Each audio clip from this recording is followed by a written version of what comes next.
Okay, I don't know where to put this though. Should I just put it on a pillow betwixt us? Close to this. Okay. That's there. Hey guys, welcome back to my channel. If you are new here, my name is Amanda Ray, and when I was 17, almost 18 years old, I left the polygamous cult that I was born in. If you're interested in hearing more about that, I will leave the links to my story in my description box down below. But today I have Michelle here. You guys have seen her before on my channel. You've seen her on Escaping Polygamy, and I wanted her to be here so that we could explain the emancipation process, because Michelle has been through the Utah State emancipation process. I was granted emancipation. Yeah, granted emancipation. At what age? 17. Yeah. So. And I had only been 17. Like, I still had almost a full year. Mm-hmm. I had like 9 months before I turned 18. Oh, wow. Which they said is pretty rare. Wow. Okay. So I'm making this video specifically for these order members, because I've had a lot of people asking, like, they don't even know where to start with emancipation. There's a lot of kids that don't want to get married. It sounds so overwhelming. I remember when I first heard it in the group, and like people were trying to help me, and they said, well, there's this option that you should research, and I was so overwhelmed and intimidated by the words, but it was like pretty quick for me. It just seems scary because it's new and it's different, and I'm sure the word court, the word emancipation, like all of these words probably freak you out. Yeah, and even in the order they always say, like, those are the bad people, those are the bad people. And then so there you we're are here running to them. And we're here to like explain it, tell you what to do, who to we're gonna take you through step by step, since Michelle literally went through that. And I have all my documentation from it. So the reason for this video is because recently there's been a lot of kids wondering what their options are, and mainly there's been some that are like, oh, I don't want to get married. I don't want to get married, so how do I get emancipated? How do I get out of this marriage that my parents are trying to force me into? So I actually did want to talk about a few of the ways that you will be emancipated automatically, and one of those is marriage. Not saying that you should marry someone that you don't want to be married to, but if it happens that they force you, if they force you into a marriage legally in the state of Utah, you are emancipated. And I think some people don't know that, because there's been a lot of times where there's a woman who's married legally in the order, and she's 16, 17, and they're holding her hostage because she's trying to leave. But legally, you can, because you are emancipated. You are considered, what is that, an adult? It's basically an emancipated minor, but that means you're an adult. So there's one way, technically, and then there's two others. But that's if you decide to go to the military, and I think 17-year-olds can do that. There's like a couple different ways that you can do that one. But what Michelle did was a court order emancipation. Yeah, so, and then it also says, once you're emancipated, you can enter into contracts, buy and sell property, sue or be sued, retain his or her earnings, her own earnings, borrow money for any purpose, obtain health care without parental consent. So I know that's a bunch of legal jargon, so don't feel intimidated. So what I looked up on just Google, order on petition for emancipation of a minor, and it pulls up, let's see, which form is it? That's not my name. How did you find out about emancipation? Outside people, they said you can look into that. Okay. And so I did look into it. But that's how I heard what the word was. Okay. Because I actually, when I was 16, I was told about my emancipation, so I Googled it, and I saw those forms, but I had no idea where to start. Yeah. Exactly. So it pulls up this form. Search up. That's what it is. What is it? You have to fill it out? Yeah, it's order on petition for emancipation of a minor. So what it says is ask your name and address.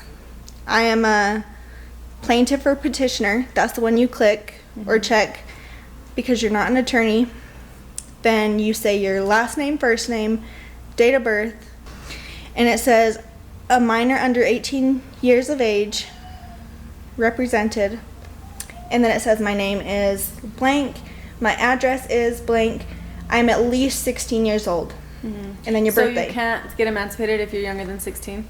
I don't think so. Okay.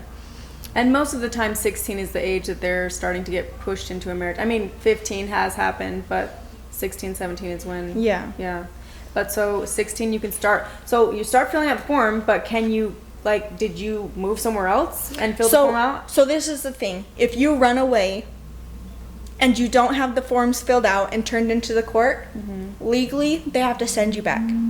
Which is why Priscilla went to Las Vegas, right? Yeah. So... if you have these forms filled out and even filed, then you can say to the police, if you do get reported as missing, then you can say, hey, I'm trying to get out of that situation, and I even filed with the courts. Like, I'm working So the with the paperwork's courts. already Yeah, the going paperwork. through. So that was a big thing for me. So what I did was I left in the middle of the night, went up straight to the courthouse, sat in the parking lot, filled out these forms, waited till they opened, and filed. So I was not even gone for 6 hours before they were filed. Wow. And it only cost $50 to file. And we will put in the description box down below, like, what courthouse you can go to in your area, the numbers to call. Did you call any numbers to get information, or is it pretty self-explanatory, this form? So just this form, and I took these forms into the courthouse with my $50 and just said, I need to file for emancipation. Wow. And then they knew what to do. And then how long is the process after the paper has been filed? So I filed the papers August 15th. We can go through mine. But I filed them August 15th. My first court hearing was September 11th. I was granted emancipation at that meeting. In a month? Less than a month. Wow. So it's pretty quick. So if you are serious, $50, fill out these papers. But so you fill out these papers. Are you in school or not? I am capable of living independently from my parents. I want to be emancipated because. So here I was being forced into a plural marriage that I don't want to be in. I'm in a cult known as Explain this. the culture of it. And it only has a little bit. You can fill out another paper or you can wait. But this just gets it into the system. I will live independently from my parents. And it says explain how you will be able to support yourself. So that's another thing, is get a job as soon as you can. To prove that you can pay and like be okay on your own, which a lot of you guys are. You're paying rent to your parents and working. Yeah. So I'm sure you just found a job. And I went and interviewed at 2 places, and I had other interviews set up that same day. I think it was like 2 days after I left. I got both of the first 2 places I applied at. Yeah. They said, can you sit down for an interview now? And I said, yeah, and I got both of the jobs. So I had 2 jobs. And then it says my parents' name is address, email, and phone number. So I just put my mom and dad as the same address. And I told them, I said, well, he has multiple wives, but this is my mom's address, so I'm putting the same one. Yeah. So when you filed, when did they call them? Did they call them, let them know, or did they give them the papers? So that's the thing. Should I keep going down this? Oh yeah, sorry. We'll answer that after let's get through this entire thing, and then I'll ask. And then all I'll the go through my paperwork. And it says I have an open case with the juvenile court. Most likely the answer is no. questions. Okay. I'm in state custody. Most likely no. Then you sign it, signature, print your name. So that's pretty easy. So you fill out that form and go take it to the courthouse with $50. Get a little receipt. I save all my paperwork. Everyone knows. I got this in the mail.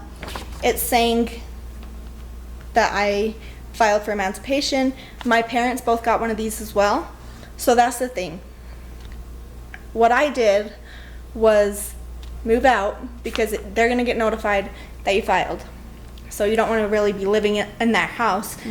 And that's one thing my attorney told me. He's like, you can't be living in their house and say, I want to be emancipated. Yeah, that's what I was wondering. So what I would recommend is contact Holding Out Help. They can help direct you to housing, whatever you need. And I think they will take you in as long as you have that paperwork filed, because they can't take, legally I don't think they can take you in against your parents' will. I think they can only take you for like a certain amount of hours, but if you have that filed, they can work with you. Yeah, and if not, they can direct you where to go. So what I did was obviously moved out, but I had my paperwork show a different address from where I was actually staying, because they get notified as your address that you filed with. Okay. So what happened was, after my mom got the paperwork, she drove up to where the address was, and she waited outside trying to catch me for days. How did you know that? Because the people that lived there told me. Because they said, okay, you can use our address for mail, because we know how the order works. So that's what I would say. So Get the an address okay. of someone else where you're not staying, and then stay somewhere else. Don't give anyone that address. Because they'll probably try to show up. Yeah, but like I said, Holding Out Help can help you with the resources of where to stay. But, okay, so then you'll get a letter like this, and your parents will get one too. but as a minor, you get appointed a guardian ad litem. That's what it's called. It's pretty much an attorney that you don't have to pay for. The attorney is paid for by the state. As a minor, you get that. And that attorney is fighting for you.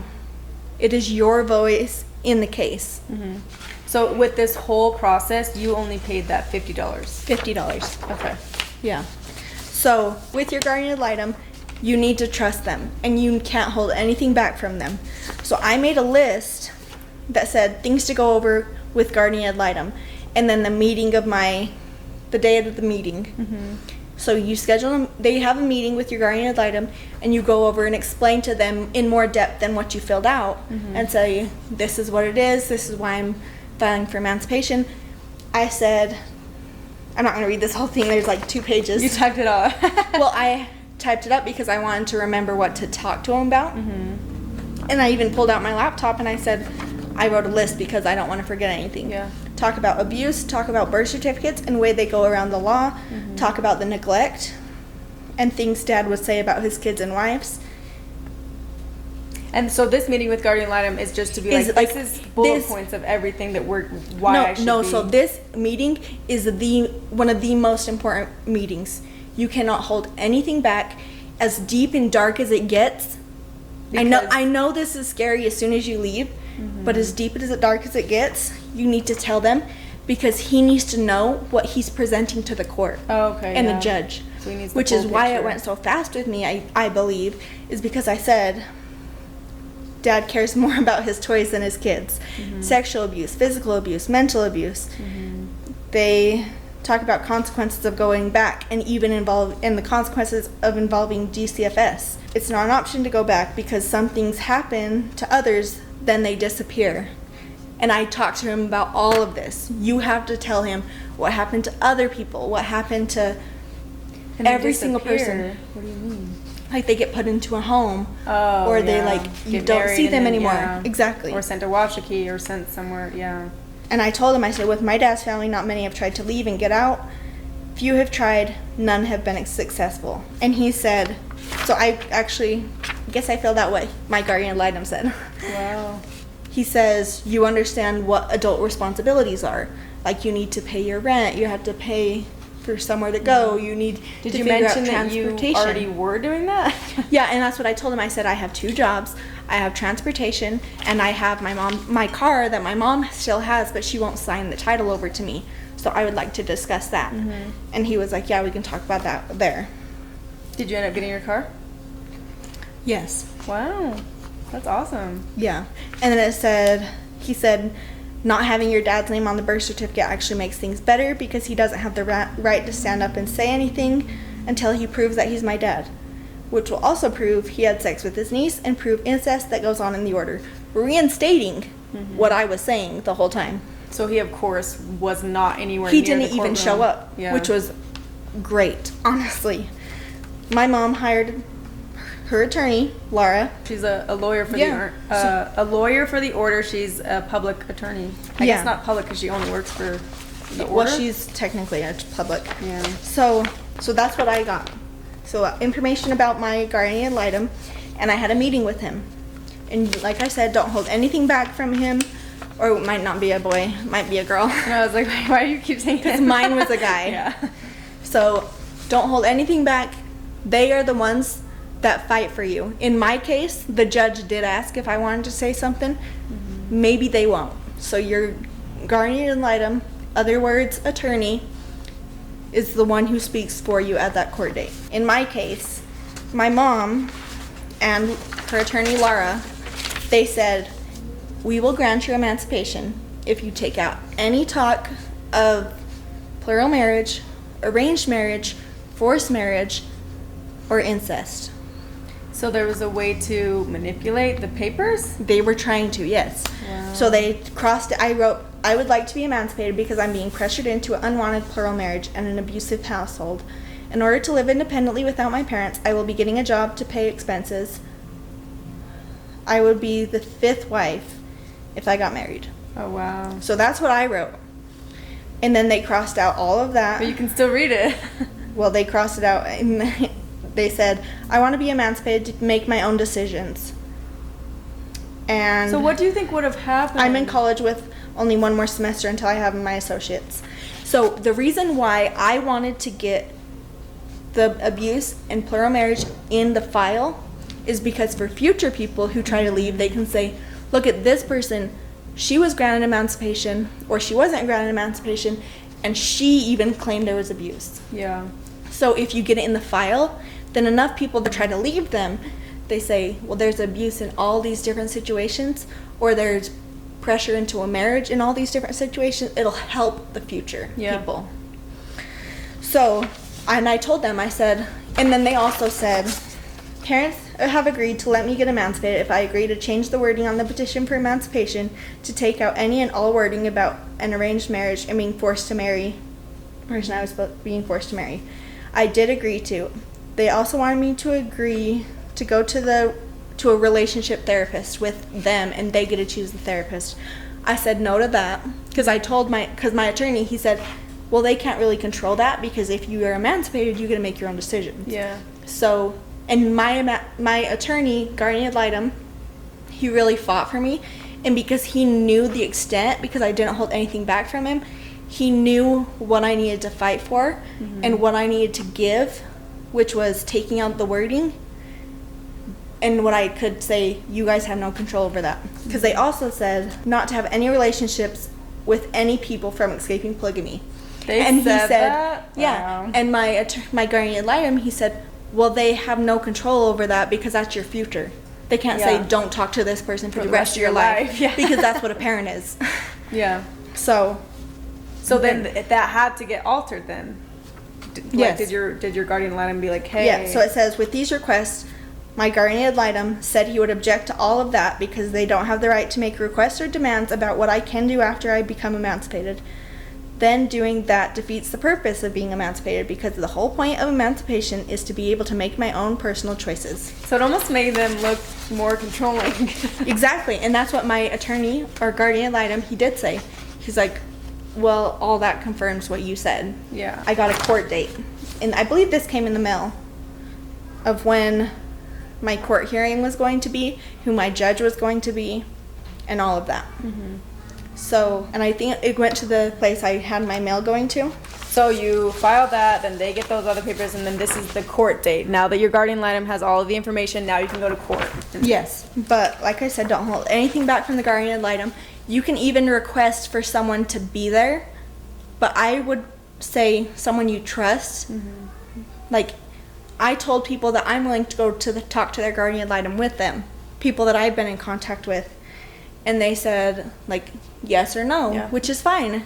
But you can request that. Would you be willing, like, let's say, because I've had a few people contacting me wanting to know how to get emancipated or the first step. I don't live in Utah. Would you be willing to go with them to their guardian ad litem meeting? Yeah, if they would like me to. Okay, then I'll give her Instagram information down below if anyone wants to contact her, because I'm not in Utah, and also I'm not as well versed in it. I didn't go through it, so I feel like you're the best one to go to. Yeah, and that's the thing, like, it seems really intimidating, and it did to me too, but going through it, it's not as bad as it seems.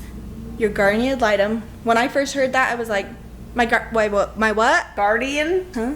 Yeah, that's weird. Okay. Didn't Allison have one too? Guardian ad litem? Yeah, so if you are in any state's case, like any case as a child, you get a guardian ad litem. So even people who are like doing custody battles, their kids have a guardian ad litem. Oh, okay. Wow. For the people that I know of. So someone that can fight for you as for the as a child. So even if your parents are fighting, then they're going to fight for you and hear your side.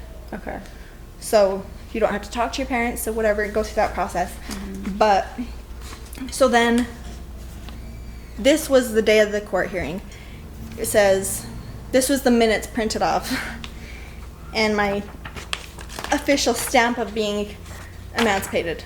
Wow. But it says, who was present, Laura Fuller, attorney for the mother, my guardian ad litem, my mom, an aunt, and other interested parties. And it said, this matter comes before the court for an emancipation.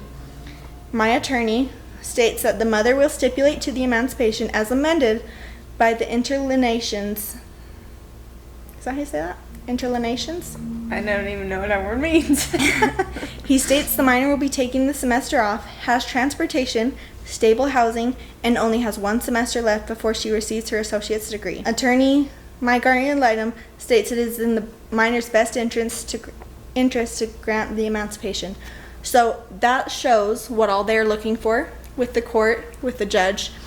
And my guardian ad litem, he said, in my meeting that I told him all this stuff, he said most cases that he has fought, they are kids that are still in high school, kids that, like I said, are in their mom's basement that says, I don't want my parents to be able to tell me what I'm going to do, but I still want to live in their house. Which is not really order people's situation. Yeah.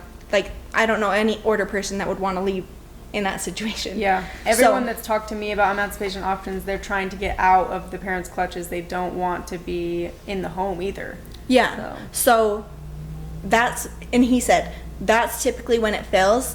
And even before he went to court, he said, I feel like we have a pretty good chance because you have a job, you have transportation, and even if I didn't have a car, then you can take a bus. You can, as long as you have a plan. He said, we need you to have a plan instead of just say, well, I don't know. Yeah.